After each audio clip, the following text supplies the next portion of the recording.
যদি আপনি ধনী হতে চান বা অনেক টাকা রোজগার করতে চান তাহলে আজকের ভিডিওটা শেষ পর্যন্ত দেখুন, কারণ আজকের ভিডিওতে এমনই 4টি কথা বলবো যে কথাগুলো কাউকে বলেও বলা উচিত নয়। তাহলে চলেন মূল ভিডিওতে চলে যায়।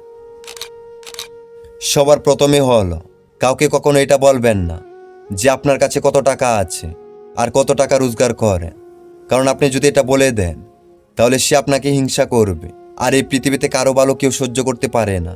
আর কেউ যদি জানতে পারে যে আপনার কাছে টাকা আছে তাহলে সে আপনার কাছে টাকা ধার চাইবে। আর যখন সে টাকা চাইতে যাবেন তখনই আপনার সাথে সম্পর্ক নষ্ট হবে। তাই আপনার কাছে টাকা থাকলেও সেটা সর্বদা হাইড করুন, যাতে কেউ জানতে না পারে। নাম্বার 2, অহেতুক টাকা নষ্ট করা বন্ধ করুন। আজ আপনি টাকা নষ্ট করলে কাল টাকাই আপনাকে নষ্ট করবে। টাকা নষ্ট করা বলতে এই যে প্রয়োজনের চেয়ে বেশি খরচ করবেন না, যেটা প্রয়োজন সেটা খরচ করুন, অতিরিক্ত খরচ করা থেকে বিরত থাকুন। নাম্বার 3, যদি আপনি কোনো বিজনেস করেন বা বিজনেস করার চিন্তা করেন তাহলে সেটা কারোর সাথে বলবেন না, কারণ যার সাথে বলবেন সে হয়তো এই আইডিয়াটা কাজে লাগাবে। আর যদি আপনার কাছে এটা মনে হয় যে সে এটা কাজে লাগাতে পারবে না তাহলে সে অন্য কাউকে বলবে।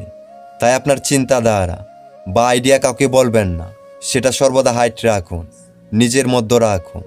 নাম্বার 4, যদি আপনি ধনী হতে চান তাহলে টাকা ইনভেস্ট করতে ভয় পাবেন না। সবার আগে আপনাকে টাকা সেভ করতে হবে, তারপর সেটাকে সঠিক জায়গায় ইনভেস্ট করতে হবে, যা আপনার ভবিষ্যৎকে সুরক্ষিত করবে, আপনাকে ধনী হতে সাহায্য করবে। তাই ভবিষ্যৎকে সুন্দর করতে চাইলে উত্তম পরিকল্পনা করুন। আজ এ পর্যন্তই। সম্পূর্ণ ভিডিওটা দেখার জন্য সবাইকে ধন্যবাদ। আর ভিডিওতে বলা কথাগুলোতে যদি কোনো ভুল ত্রুটি হয়ে থাকে সবাই ক্ষমা দৃষ্টিতে দেখবেন। আজ এ পর্যন্তই। আল্লাহ হাফেজ।